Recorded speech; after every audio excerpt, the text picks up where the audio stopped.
It has been, you can call it an understatement, but it has been a very, very uncertain period right now for the last 50 days. Shiva Texyarn is slightly different from most of the companies in the fact that we are operating in multiple segments of the textile value chain.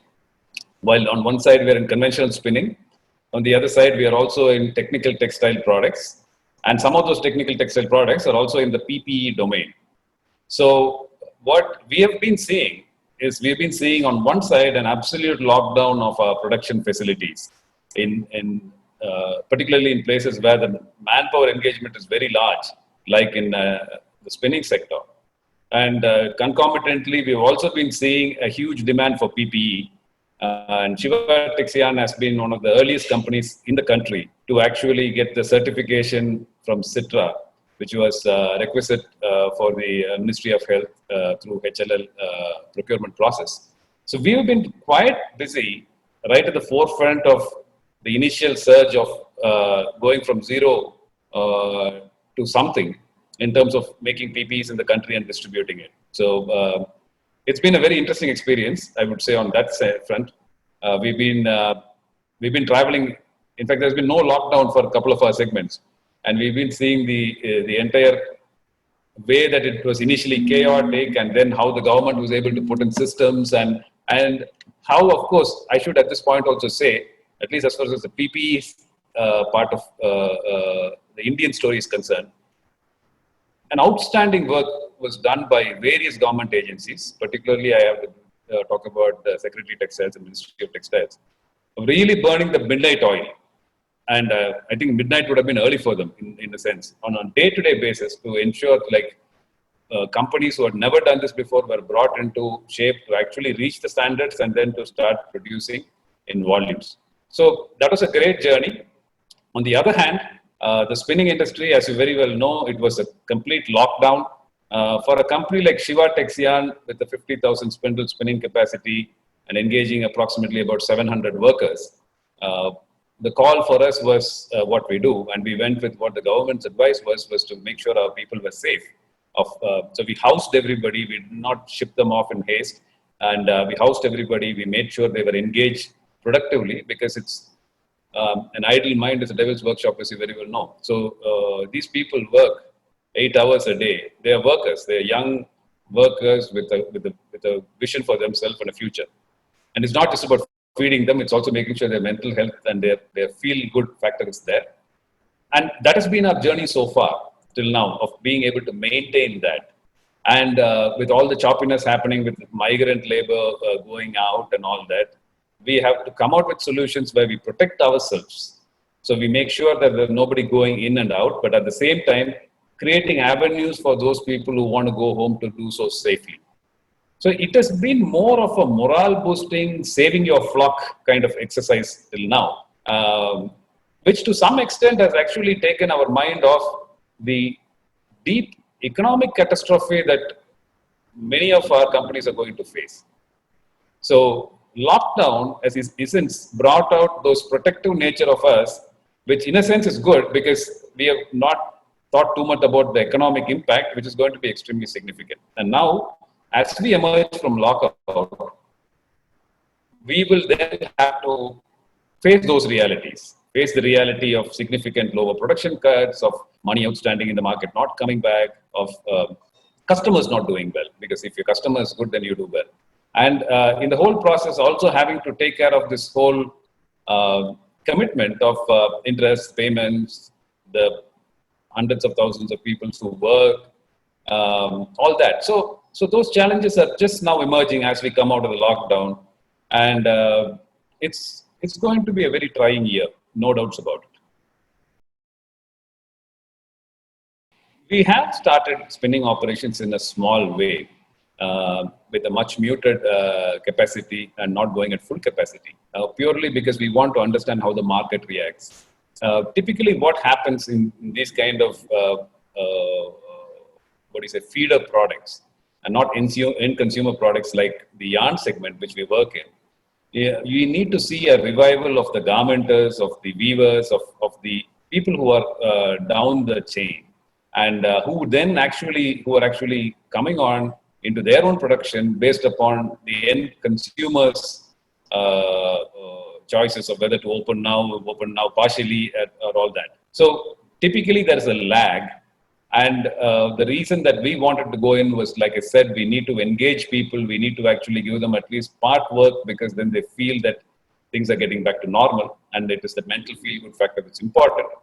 At the same time, we have to honor some of our customers who are just beginning to start off, and as well as get all the machinery back into play. Because as you well know, the spinning machinery is a very sophisticated piece of equipment, but protracted periods of stoppages will actually lead to a lot of deterioration and startup issues on those mills. So because of all that, we are currently running at about 1/3 of our capacity at this point of time.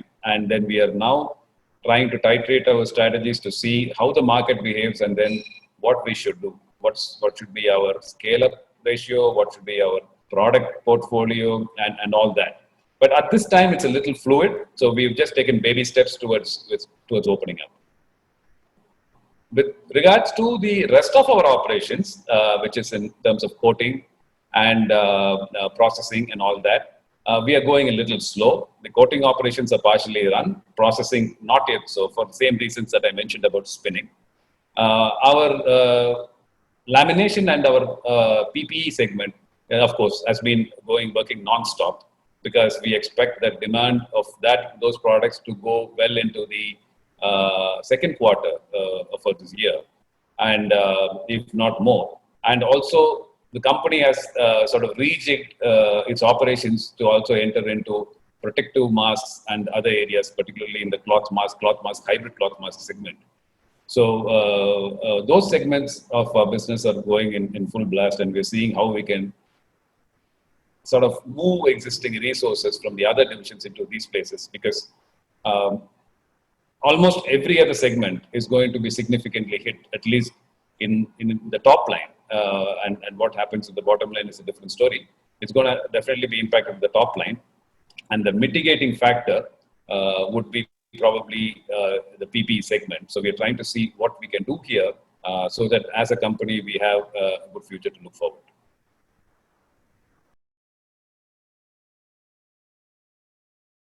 We do approximately about 4,000 coverall suits a day. And when I say 4,000, that's a conservative number, but that's like, a number that's 100% there. And the challenge in this manufacturing, it's almost like doing a double sewing, because you take a garment and you sew it, and then you have to seam seal it in a particular fashion using a hot seamed machine. So it's almost like a double work on a garment. So the output that we have at this point of time is about 4,000 suits a day. And this goes almost exclusively to Hindustan Latex Limited, which is a mini Ratna that's been tasked by the Ministry of Health to do the central procurement of these class 3 coveralls, which have been mandated as suitable for this particular COVID crisis. And then they in turn distribute it across the country to various places of need. So we work almost exclusively with HLL at this point of time. With regards to exports, we are not there because of two reasons. One, there's a current ban on the raw materials and the finished products for most of the PPE, including the coverall segment. So we cannot export these products, as the country is in need of them. And it's only when we have a clear idea, which I'm sure will happen soon, when you have a clear idea that we are self-sufficient, would exports then be permitted. So for this reason, we can't go out. And second, this is not something that we've been traditionally doing. It's more of a crisis response right across India. So no Indian manufacturers have gone through the requisite certification processes for getting this certified for CE certification or FDA certification, or I think to work in the American or the European markets or any other markets of large developed markets at this point of time. And that will only happen after the lockdown opens up and courier services go out and we start doing that. So yes, we are looking at becoming a multinational supplier for this particular product. But at this point of time, because of a lack of ability to export and the lack of certification on international forums, we are not yet there. We are also making a lot of masks. We make about 5 to 6 lakh hybrid cloth masks with high degree of protection because they have got melt blown inside, but aesthetically they have the touch and feel of a cloth. And this is an area where we see significant traction over the next 12 months, and it's an area where we are really focusing on right now. So that's about the capacity of what we do in PPE right now. Now, like you said, it seems to be that PPE manufacturing has become as common as manufacturing an inner vest right now. But unfortunately, in the real quality of PPEs, that is not the case. When you look at PPE, there are two technical aspects over there. The rest of it is just simple everyday garmenting. The two technical aspects are, one is in the fabric. The fabric for different kind of PPEs needs different kind of standards. Now, with regards to the standards for droplet penetration or viruses, the government has adopted what is called an ASTM 1670 standard for the fabric, which means that synthetic blood penetration resistance has to be there. This is tested under pressure. It's also called an AAMI level 4 gown. Now, there is something called as ASTM 1671, which is viral penetration. At this point, we are not insisting on it. We are taking it as deemed for this particular case that if you do 1670, then the viral penetration resistance should also be there. Another standard that comes very close to this ASTM standard is the standard called as ISO 16603, which is the synthetic blood penetration standard. It's slightly easier standard to pass compared to the ASTM. Now, CITRA in Coimbatore was, at least in the initial phases, the only lab in the country that was certified to give the standard. Now, of course, there are another 7 to 8 labs that have been allowed by the government to do the testing. CITRA works at a very high level of competence, and in fact, I have to say that they have been outstanding in their work. The entire PPE story, the unsung hero, I would say, is CITRA, because without them, there is no testing, no standardization, nothing would have happened. And I really place it on record that they've done an outstanding job at this point of time, and they should be recognized for it. Now, with regards to the standard for the thing, in an ideal environment, we check for what we call as the breathability of the garment, the moisture vapor transmission rate of the garment, which is an index of the comfort of the wearer. And two, of course, I told you, viral penetration has to be done at ASTM 1671, but we have accepted 1670 for our particular case, and I think that is acceptable. Now, what's happened is that since penetration of liquid is the only criteria, MBTR has not come in and things. There have been various polymer technologies like coating, extrusion coating, etc., that have been made. And these are fabrics that typically are used in things as mundane as normal carry bags. So they have been they have passed that particular requisite test. It gives a safety level, but comfort level is a different question. So what is happening in India is predominantly there is no standardization of the fabric that is being used, though it has passed this particular safety test. The second aspect of this thing is the garment has to be sealed at the seam, that the seam has to be taped, hot taped and sealed in such a way that even under high pressure, liquid cannot penetrate the seam, because normally you will have a stitching hole over there. Now, this seam sealing is also a technical aspect because it requires a particular kind of machine to do it. So these are the two constraints that we have in manufacturing PPE for the garments. A lot of state government procurement today in India happens without seam sealing and without a CITRA level certification. They have taken a simple spun bond PP purely from a perspective of cost and made a gown out of it. And I would say that the protection levels of those garments are extremely suspect. I wouldn't wear one if I were in a COVID emergency environment. There are certain things that are on the borderline, which are extremely good in comfort and general bacterial and viral penetration, but not very good in terms of synthetic blood penetration, like SMS, SMMMS kind of fabrics. I think even those are definitely suitable for the particular crisis, though they do not pass standards very easily. So overall, there's a whole range of fabrics and taping mechanisms that are being used, and most of the garments that are here are not taped. That's the scenario currently. When we go into exports, Many of these manufacturers would not be able to compete on a global scale. So they will require to make breathable garments. They will require to make and a lot of different changes. I don't want to go into the specifics because some of these technologies I don't want to talk about. But suffice to say that very few of these manufacturers will be able to supply on a global scale, on a global standard around the world. So what has happened is a response to a need, and it's been predominantly an Indian story and will stay as such. And few will go out, and those few will, of course, have a good market.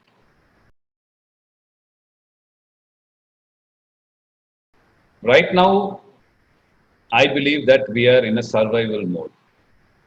We are in an industry, the spinning industry, which has not been doing well to start off with. Even pre-COVID, there have been budget recommendations and budget requests asking the government to step in to save what is already an ailing industry. It was in that context that we got COVID-19 thrust upon us. So what was already in a bad shape has gone into a complete tailspin.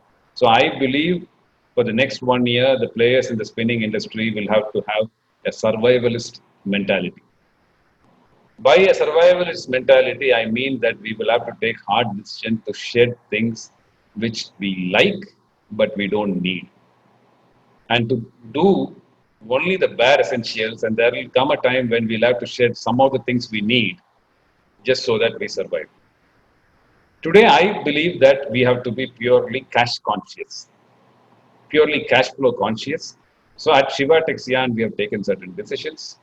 We have taken a decision that all our decisions will be going towards decreasing our complete working capital outstanding in the market by a degree of 60%, which means, like, if I'm at 100 crores today, I should end 3 months at about 40 crores. If we were to look at it from that perspective, I would say that everything else will fall into place, because to achieve that, you will need to collect all your outstanding cash in the market. To collect outstanding cash in the market and not to keep a higher outstanding in the market, you need to actually decrease your production so that the pressure of sales is not there to actually push out that volume out there.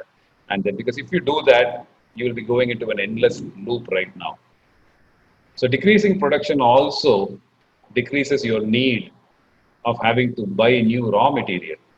So working capital management to reduce your working capital outstanding in all the various components that constitute it is the strategy I think is safe. The impact of this strategy would be that there would be a hit on your P&L. But that for me is something that has to be taken. There is no other way. In the drive to actually show a reasonably healthy profit and loss account, if people get into manufacturing at the same quantum that they were doing before, they would actually have those profits on paper, but would not actually be getting the cash flow from the system to survive, and would be putting themselves in a very dangerous area. I think that those mills who are having a very low debt burden, particularly in terms of term loan burdens, should be able to operate at anywhere around 70% of their capacity and still be able to handle the market collection process to a reasonable extent, and should be able to survive. Highly leveraged companies, of course, are in a catch-22 situation. There is no particular answer to give them, because they need to have those cash flows to take care of their repayment needs. And we just have a moratorium for 3 months at this point of time, which is very insignificant. So having said that, there is no particular one good answer. People will have to dig in deeper for the next 1 year, would have to make sure that they are not getting any losses on the outstandings that they're having in the market, because that will actually completely cripple a company. And we'll have to then look at raising further aspects of equity, not debt, to support the company in this time of crisis. It's easy to say all these things, but the only point is that for every single one of us, without exception, I think it's going to be a very hard run for the next 12 months. And extreme levels of cost cutting, beginning with the senior management and the promoters, going all the way down to the bottom. Cash flow being treated as the only metric that has to be looked at. The ability to accept certain amount of losses and the ability to bring in external equity would be the ones that differentiate between the ones that survive and then go out. But very interestingly, I've been talking to some of these business analysts and people who follow market cycles during these kinds of ups and downs and significant things. And apparently, almost significantly, every single time that the crisis like this happened, the post recovery boom is very good for the ones that survive, because there's quite a lot of capacity that has gone out of the market, and post recovery boom would be there for those companies that survive. So today it's just about survival, survival, survival. Nobody should have a wishful thinking that this is going to go away in 1 or 2 quarters. It's going to stay. In an industry like ours, where we run at 99% efficiency and still can't make ends meet, having a 20% drop of our business is going to be catastrophic, but so be it. It's something that we will have to live with. And these are the things that we are doing in our organization right now. I think there is a need for the spinning industry as a whole to look at going beyond the cotton segment. There are, I would say, the success story of some of the innovative mills, particularly in the Palibalayam area, who work with viscose and specialty fibers like modal and TP. They seem to be far more resilient than the companies that are playing in the pure play cotton space. What I am seeing as a lack in the spinning industry at large is an absolute lack of innovation in the market. No, we are the single largest organized segment in the textile industry. There is no segment in the textile industry where investments go into such state-of-the-art machinery as in the spinning sector. Absolutely none. I'm sure you will agree with me on this. But we are also the segment of the textile value chain that spends the least amount of time on any kind of R&D. We have predominantly been stuck to the same practices, the same material, the same markets, the same products that we've been doing for the last 30 years. And I believe that this has to change. Unfortunately, there doesn't seem to be much traction in this area. And hopefully this COVID-19 crisis, because it's in crisis that we change, hopefully this crisis would be a fillip for people to start looking at alternative products to thrive. Yarn being the basic substrate for most textile, almost every textile product, the incorporation of value addition at the yarn stage is something that people are not exploring. So if you talk about, let us say, an antimicrobial treatment or a whatever treatment, we are talking about bringing that treatment in at the stage of processing or at the stage of coating or at a subsequent stage. Now, why can't these be brought in at an earlier stage? Because typically any of these characteristics brought in at fiber stage tend to last much longer than if it happens downstream. So these kind of innovations, bringing in of polyesters, particularly with regards to this historic situation where polyester availability in India is going to be at the same price as that's going to be available internationally. I think it's a great opportunity for people to jump at. But is it happening right now? Not really. This segment changes very slowly.